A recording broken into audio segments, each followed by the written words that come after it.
qué es la cultura Paracas. Ya, chicos, vamos a ver, atentos.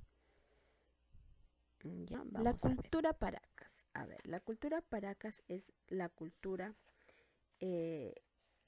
siguiente a la cultura Chavín. Chicos, a ver, la cultura Paracas se ubicó o se desarrolló en la península de Paracas, a 18 kilómetros de Pisco.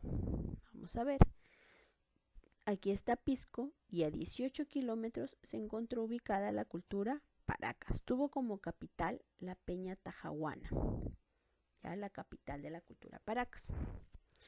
Ya, fue descubierta esta cultura por el arqueólogo peruano Julio César Tello en el año de 1925, considerada como un puente entre la Chavín y la Tiahuanaco, o sea, como la unión entre la Chavín y la Tiahuanaco. Chicos, tuvo una antigüedad de 700 o 600 años antes de Cristo hasta los 200 años antes de Cristo. Se le denomina como la capital, se denomina como la cultura matriz de la costa, no como la cultura matriz de todas las culturas, no, simplemente de la costa, porque fue la primera en desarrollarse en la costa. Ya, vamos a ver. Tuvo un aspecto social. Su aspecto social, digamos que fue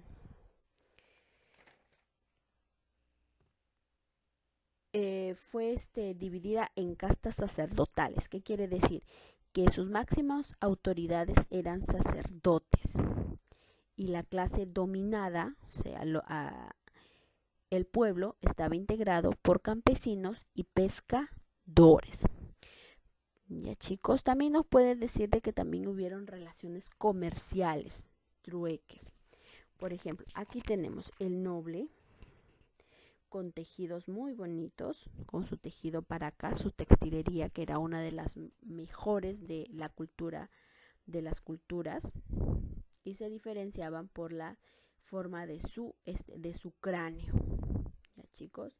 Incluso se podía diferenciar quiénes eran los nobles por los mantos, por sus fardos funerarios, cómo habían sido envueltos. Muchos de los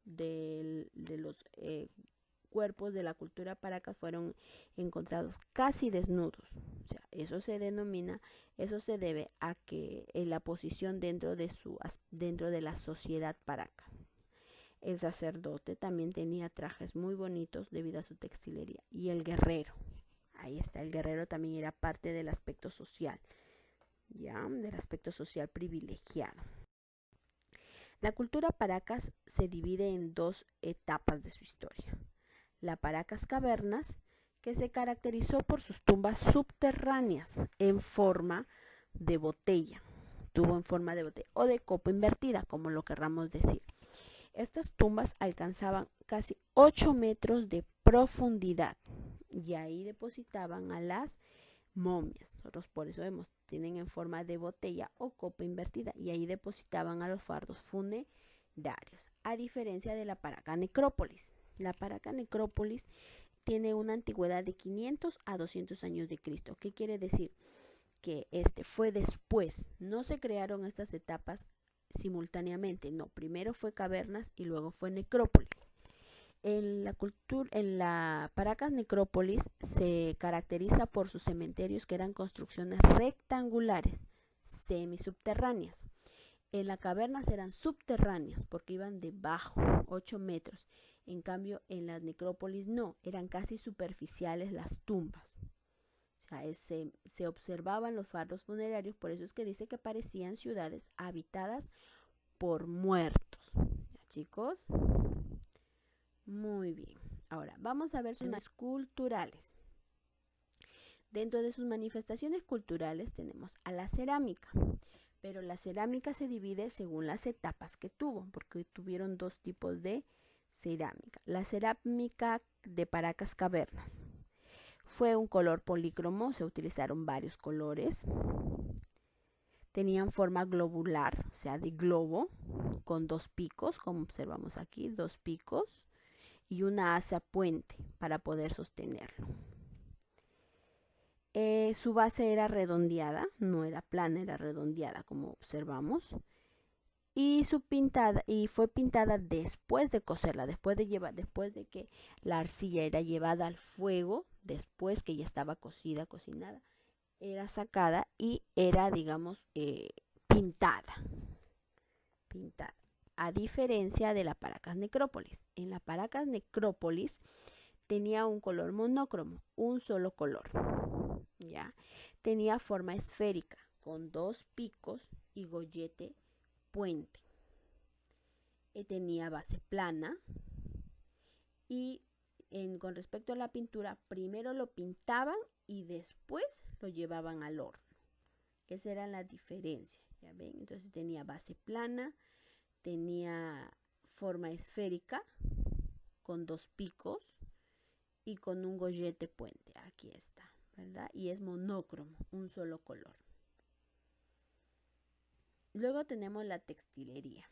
Observamos ahí.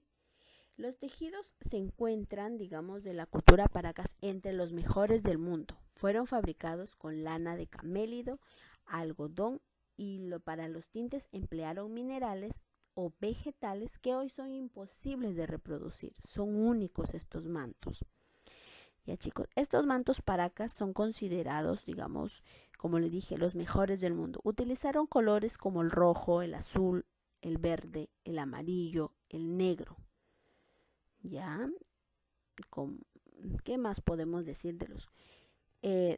Utilizaron dibujos de peces, reptiles, aves, mamíferos, hasta figuras humanas. La combinación de estas figuras. ¿Ya?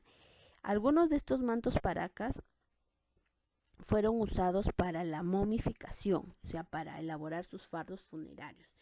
Aquí observamos el color celeste, amarillo, negro, el rojo que es de fondo, ¿verdad? De los colores que usaron. Y ellos en sus representaciones representaban a sus divinidades, como observamos acá, están sus divinidades. Toda la cultura Paracas y la mayoría de culturas representaban eso, sus divinidades, sus dioses. ¿Ya chicos? Con respecto a la medicina, fueron expertos en las deformaciones craneanas y las trepanaciones craneanas. Digamos que estas deformaciones craneanas era para ver el nivel de estatus dentro de la sociedad. O sea, tenían formas de sus cráneos según la sociedad, quiénes eran sacerdotes, quiénes eran el pueblo, etcétera, diferentes. Es para ver el estrato social. Pero las trepanaciones craneanas servían, digamos, o se presumen que eran hechas para curar heridas en la cabeza. Pero heridas, ¿por qué? Eran debido a que eran, digamos, guerreros.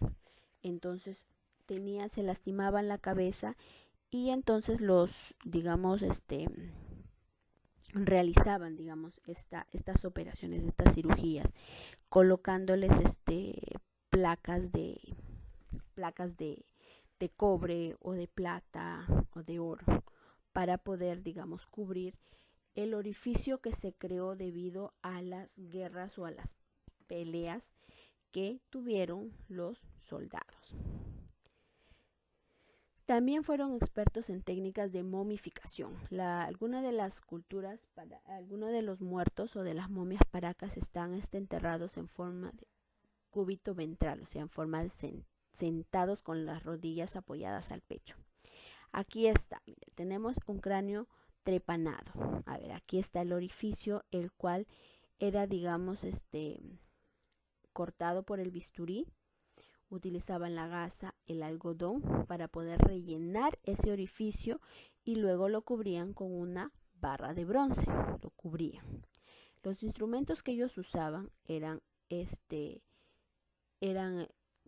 hechos de piedra en algunos casos con asas de madera y en otros utilizaban a base de bronce o de plata, los tumis, los bisturís que eran. Chicos, entonces eran grandes médicos. Ellos iniciaron, digamos, la medicina dentro de las culturas pre-incas. Chicos, en su arquitectura, dice, son conocidos los complejos arqueológicos Huaca de Santa Rosa, Complejo de Soto, Huaca Alvarado, los cuales guardan los mejores secretos Paracas. Usaron piedra, quincha, adobe, utilizaron para la construcción de sus de sus ciudadelas, ¿ven? O sea, tienen una forma rectangular sus ciudades Paracas, sus arquitecturas. Así también tienen forma de pirámides truncas, no llegaron a ser al pico de la pirámide. Ahí tenemos, este es el complejo de Soto y esta es la Huaca de Santa Rosa. Aquí, listo, dentro de su arquitectura. Entonces, chicos, eso es lo que va a la cultura Paracas. Ya nos vemos la próxima semana con un nuevo